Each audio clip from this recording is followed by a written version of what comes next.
Finally, on this weekend, where we honor sacrifice and duty, we return to our conversation with Defense Secretary Mattis. We asked him about his concerns that one of the biggest challenges facing America today is its lack of unity. You mentioned to the New Yorker you were worried about the lack of political unity in America.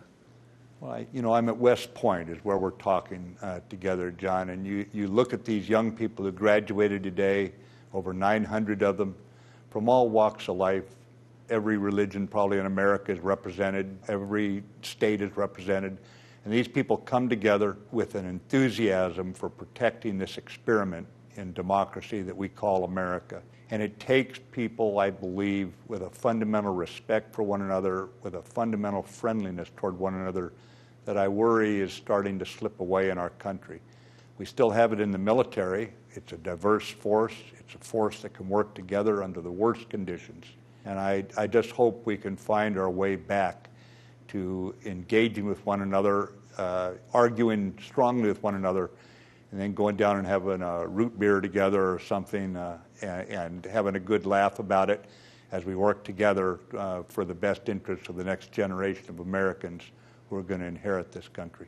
More than 40 years ago, you enlisted, and then today you speak as the Secretary of Defense at West Point. What's that like, going from those two different ends in the span of your career? You know, it's humbling, to tell you the truth, because as you go up, you realize how little, other than exercise good judgment, you really do, that it falls on the shoulders of very, very young people to carry this out inside the Department of Defense. I was an infantry officer in the Marines, and the infantry are named because they're infant soldiers, young soldiers, how they got their name. They're very young.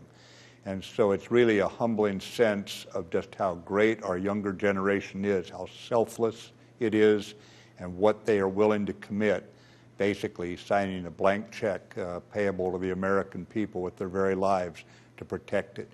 And that's really what I've come away from this job with, is a deeper sense of just being humbled by the commitment of others. Our full interview with Secretary Mattis is available on our website, facethenation.com.